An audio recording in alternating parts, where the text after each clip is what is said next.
they all have published phone numbers, they all have legislative assigned phones, and they like phone calls. You know, a lot of them still, especially some of the older ones, they're not as adept with social media tools. So give them a call. But like Marina said, know what you want to say, make some notes, you know, just jot down some bullets. It doesn't have to be anything really complicated. It can even be as simple as, I am your constituent and I want you to vote yes on HB 121. It doesn't have, you don't have to elaborate if you don't want to. You don't have to get in an argument with them if you don't want to. You can simply say yes or no. If you're comfortable with it, have a conversation with them about it. Remember, these are just, well, mostly men. These are just men and women. They are, as Maria said earlier, you know, this is a part-time legislature. So they have jobs. They're just real people. They're just like us. They come home on the weekends. They do what, you know, they have another job. So I mean, there's nothing intimidating about them. It's easy to get intimidated because they're an elected official. Don't let them intimidate you. I'm not going to bet those. I'm not a slide reader. Writing letters, emails, and texts. I know that sometimes it's much easier to write an email. Do it. They answer emails. Send them a text. Same with the phone number. I mean, they all. It's not uncommon to be sitting in the gallery and to see them checking their phone, just checking their laptop. Even when there's a vote going on, they're actually checking all of their devices. So if you're more comfortable, if you don't feel comfortable calling them, it can be intimidating. If that's not your thing, send them an email. And again, you can be as elaborate as you want in your explanation. You can be as short as you want. Dear Senator Urquhart, I'm your constituent. I live at this address. You know, make sure you point that out because that's one of the most important things. They will pay more attention to you if you are a constituent. Say, Senator Urquhart, I would like you to vote in favor of Senate Bill, whatever the number is. You can be more specific or you cannot. One thing, Marianne, if I may just interrupt, it's always important to, in addition to the bill number, say the title of the bill because there's so many bills filed that if you say HB1 whatever, they might not know what that number is. And put it in the subject line of your email. So don't say your constituent or dear senator or my thoughts or anything like that. Just be very specific. It's just business. They're reading through a lot of these. So just say, you know, Senate Bill 121, Second Amendment or something. You know, it's something that it'll just clue into them. A lot of times all they're doing is keeping sort of either a formal or an informal record of yeses and nos.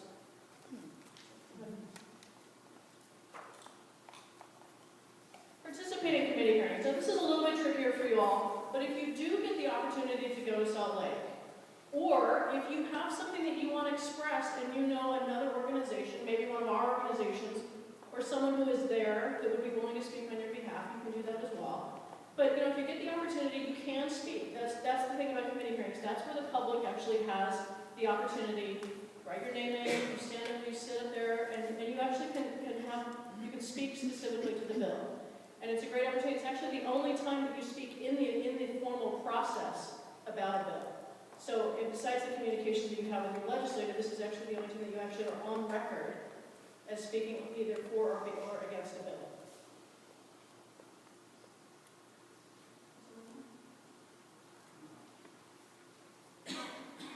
So other ways, you know, Maria talked a little bit about social networking, but you know, one of the things that you all can do from here that I think my group is really involved in this type of thing is leverage, is using the media to your advantage. So you have a newspaper here, you have, you know, people have blogs, people write things like that, but also consider submitting letters to the Tribune, to Deseret News, other papers. But it's really important for the legislators to hear from our rural communities. I don't think they hear enough from our rural communities. And I know that you have your newspaper, and I know Dorothy posts a lot of things, and you have a column, I think, regularly, don't you? But send a letter. It's not hard to do. You have a couple of different ways. There's a letter to the editor, which is a much shorter format, or you can actually do an opinion piece. So if you have you actually feel more comfortable writing a much longer piece, submit an opinion piece. But also think about submitting it beyond the boundaries of St. George. Try for the Tribune. It's great when we get letters in the Tribune, and these legislators all read this, that cover topics that are relevant to rural issues.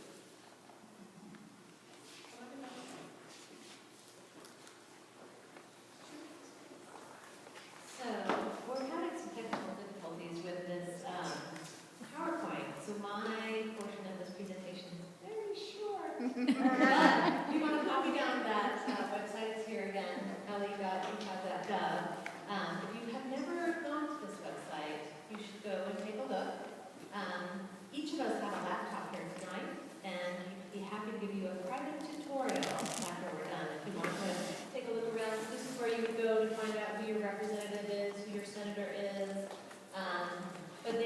have a fabulous website, so it can give you information about what the calendar looks like, when the committee hearings are. You can click on the agenda, you can click on a link, and once it starts going, you can actually do a live feed. You can listen to the meeting while it's going taking place. You also can listen to the floor debates online, so you can participate from the comfort of your own home.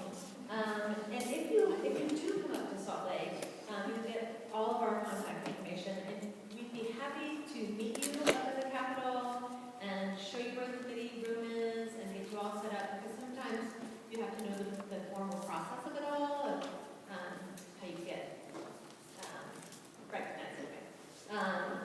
Let's see what else. Oh yeah, they have a tracking service as well. So once a bill is given a number, you can imagine if you're on the website, there's one of the drop-down menus says bill tracking. So you just click on that, and then you can ask for any updates. So whenever the text is amended or it gets assigned to a committee, so that if there's a bill that you're interested in, you can follow it as it progresses, which is a very important thing, because oftentimes things go very fast. So you need to be right on top of it if you would like to have some sort of input. And I, true to my word, very, very short. But feel free to come up to me, and I'd be happy to show you around the website.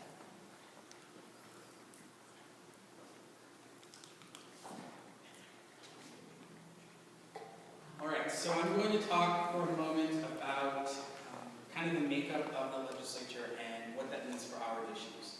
So as you can see, there are 61 Republicans and 14 Democrats in the House. There are 24 Republicans and 5 Democrats in the Senate. So the Republican Party has a supermajority in our state legislature. So most of our issues, probably all of our issues, are deemed progressive issues in the state. That means the majority of the makeup of our state legislature tend to need some convincing on our issues. So that's where you all come in a really crucial way. And they need to hear from their constituents. They like hearing from us, because some of them think we're experts in our field, and we are. But they need to hear from their constituents to make sure that this is something that they want to be supporting. Something that's very cool, though, is that the majority and minority leaders in the House are both women. And this is the first time that's ever happened. The Speaker of the House is Becky Lockhart, and the minority leader is Jen Seeley. They are both powerful, really great people to work with, but we believe it's a really good thing for our state. Now, the question has been posed, is the 2014 legislature more moderate? And I think, because we're not in session yet, that is yet to be seen. But in the election in 2012, and the election that we just saw this year locally, we are seeing some more moderate people being elected. And that, in my opinion, has a lot to do with the national conversation. You're seeing the government shut down, and a lot of people pointing fingers at the Tea Party. Kind of this extreme right-wing side of politics that has refused progress for 5 years. That trickled down into local governments, state governments, and that got some people excited. If you remember back to the presidential election, you kind of saw people in Utah rallying around one particular Senate candidate, Senator Hatch, and he built a team of people in the state to make sure he got reelected. And those people were not on the far right extreme. They were still right of center, but they were less right than some of the other people. And this did impact our legislators, because we're seeing more Republican, more conservative people coming to the table on these issues and saying, I understand some aspects of this, the right to privacy, or the private property conversation that we're having with some of these issues, or access to voting, access to women's health, and even on equality issues, access to a job and a home in a way that is respectful. And the impact of Governor Herbert's win, a lot of people thought that Governor Herbert was this really, really, really conservative guy. I still think he's that guy. But in a lot of ways, once he won election on his own and wasn't a holdover from Huntsman's term, we kind of saw him making some choices in his office. The first one for us was the veto of the sex ed bill. That was really damaging to a lot of people. He vetoed that bill.